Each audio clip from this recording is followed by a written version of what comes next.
British soldiers carried Serenity on a white stretcher, blood still seeping from her head. She was dead and would never see peace. News of her death spread quickly, and soon everyone knew about Commander Lupus's uncertain fate. Eventually, word reached the President's office in the Caribbean Commonwealth through whispers of conspiracy. The lieutenant rushed across the wooden floors and burst through the President's doors to announce that Major Serenity had died in Bermuda. I am deeply grieved to inform you of the death of Bermudian Major Serenity Laws. She was killed when British forces carried out a surprise attack on the cliffs at St. David's. May God rest her soul, the lieutenant said, delivering the dreadful news. The President of the Caribbean Commonwealth was a tall man. He looked down at the lieutenant with a sad expression. His name was James May, a reminder of the era of deep colonialism. It's a pity that Major Serenity Laws is dead, and at the same time, one of my most able commanders has gone missing. They will have to be replaced. We cannot let the British forces overwhelm Bermuda. Deploy the troops, we have a vital battle to fight. The lieutenant delivered the news at 1825 at the political headquarters located in Trinidad and Tobago. By 8 p.m., the summer sunset was beginning to appear over the slow Sunday. After several tours with the Jamaica Defense Force, Lieutenant Tony Vendetta now served in the Bermuda Regiment.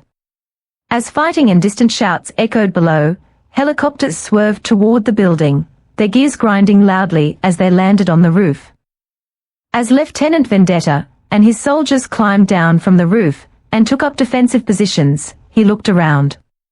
Nearby, a Jamaican soldier crouched behind a concrete wall, loading a heavy machine gun with practiced precision. The metallic sound of the ammunition belt stood out amid the chaos of war. In the windows of the large hotel next door, soldiers watched from behind broken glass and heavy drapes, their rifles aimed at the empty streets. His heavy boots broke the loose asphalt as he passed soldiers doing their final drill before combat. Vendetta walked to the large wooden doors of the hotel. The doors swung open, bringing him and his men out of the hot summer air and into the spacious lobby. The high ceilings and ornate architecture had become a grim stage, changed by war. Above them, a pearl glass chandelier hung, as a reminder of the peace and order that once existed. "Where is the commander?" Lieutenant Vendetta asked, sounding skeptical. There was a moment of silence. Then he looked up the red-carpeted stairs and saw a bald man with dark skin walking down, using a cane and wearing a military officer's uniform. Vendetta sighed deeply, realizing the reports about Commander Lupus going missing in action were true. "I'm here, so give me a moment. It's already hard enough to arrange the defense of the capital, and I don't need a meddling lieutenant interfering with my plans. There will be no jets or any other air support. Once the last helicopter brings in extra troops, we'll be on our own to face the British," said Commander Patrice Lightbourne as he came down the stairs, leaning on his cane. He adjusted his large glasses over his eyes and nose. "How is a politician like you getting involved in the middle of the fighting? Are you out of your mind? The British could arrive at any moment. We know they are coming," since the note was placed in Commander Lupus' files together with his memorabilia. Lieutenant Vendetta was shocked to realize that the much-loved commander had already been replaced, just as President James May had said earlier.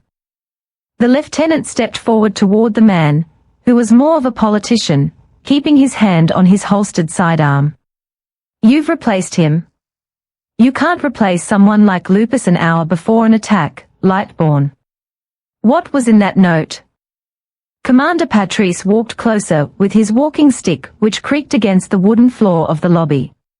Using his other hand, he reached into the breast pocket of his coat and pulled out a folded piece of military stationery. "See for yourself, Lieutenant." It was fastened to his desk with his own tactical knife, and his service medals were scattered on the floor like garbage. It said, "The Armada cannot be stopped. Hamilton is already compromised from within. Do not look for me." "This is ridiculous," Vendetta muttered as he read the note again. I served with Lupus in Jamaica. He's not a coward or a traitor. Watch yourself, Commander. I may not be able to beat you in politics, but I can still plant a fist in your skull. Then the lieutenant was told, "Good luck with the defense, Lieutenant. You'll need it desperately." Vendetta pushed through his soldiers in anger and left the building just as gunfire erupted. Enemy helicopters hovered dangerously close over the buildings, dropping British soldiers from the Armada. The British fleet was blockading the rest of the Caribbean Commonwealth from the small island of Bermuda, which was both the pride of the Commonwealth and the logistical headquarters of the war effort.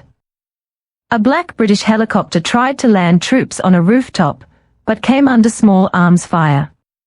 It lost control and crashed into the side of a building, sending shards of glass flying through the air like tiny projectiles that could cut through skin.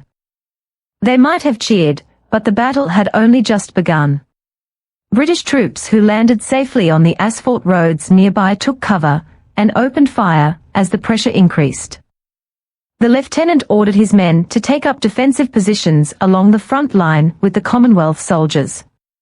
The fighting spilled British blood over a former colony that had grown into a modern society. As the battle continued and more soldiers from both sides fell, a sharp roar came from a jet approaching the island, starlight reflecting off its cockpit glass. At that moment, the British soldiers put on heavy gas masks as anti-air guns on the rooftops came to life. But they were too slow. The jet screeched past, dropping a small silver device that whistled as it fell and landed in the middle of the fortified city. Defenders nearby, including Tony Vendetta, rushed for cover. The device made a crater, paused for a few seconds, then released a thick green gas. "Gas? Gas!" shouted Lieutenant Tony Vendetta as the Commonwealth soldiers put on their gas masks, but it was already too late. The bomb released a thick, hazy green gas that affected the soldiers. Vendetta coughed as the gas seeped through his mask and burned his throat. A soldier exclaimed, "I thought the British wouldn't use chemical weapons. The gas masks aren't helping. What is this madness?" Although the gas irritated Vendetta's eyes and lungs, he noticed that his allies had bent double and fallen over, their eyes turning green and their pupils bleeding red, as a result of the biochemical weapon.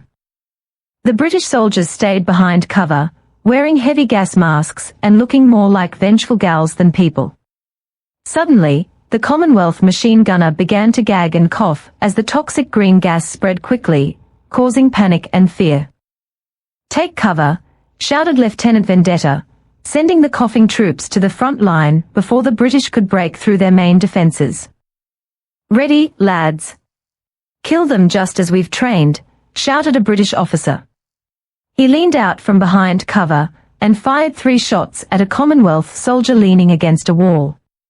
The bullets went straight through the soldier's shoulders, cutting vital arteries. Despite the deadly wound, the soldier stayed on his feet, turned, and aimed at the advancing British troops. His skin turned a pale grey, his eyes burned emerald green, and his hair grew into a wild, black mane, as he muttered insanities that terrified the nearby Commonwealth forces. Even though he was dead, his muscles worked with twice the strength of a living man, until he finally collapsed without glory. The enemy advanced while the defenders kept fighting, even as the nightmarish transformations stripped away their humanity and turned them into terrible abominations still wearing military uniforms and green helmets. Vendetta watched in horror, realizing he would not survive this battle. His heart sank as the soldiers around him began to react to the biochemical weapon. Through his gas mask, he saw chaos as British officers ordered their men to push forward through the blinding gas, which turned Vendetta's eyes red with blood. Why isn't it having an effect on them? Why isn't it affecting them? What kind of trick is this? Vendetta wondered as his left eye swelled to a crimson green and his hair and nails grew long, like those of a demon from a nightmare. Now down to his last strength from the toxic gas, Lieutenant Tony Vendetta saw a British helicopter land in the middle of the chemical attack. Then they advanced through the gas, putting an end to the suffering of the Allied soldiers, who had been transformed and were gasping for air. As he was coughing up blood and had his cheek on the dirty green asphalt road, he saw Commander Patrice Lightbourne, who was wearing a heavy gas mask. "You damn bastard!" Vendetta roared with the last of his strength. Commander Lightbourne walked over to Vendetta, who shook and growled in pain, and pushed him with his walking stick. "You can see death and destruction everywhere, yet you still think the Caribbean can be united. The gas you breathed is a new biochemical weapon, and the Xavier vaccine is the catalyst. Be careful in the next life, soldier. There is more to war than murder and politics." Vendetta wanted to tear the traitor's head off, but at that moment, he felt his heart stop, and the world fade to darkness.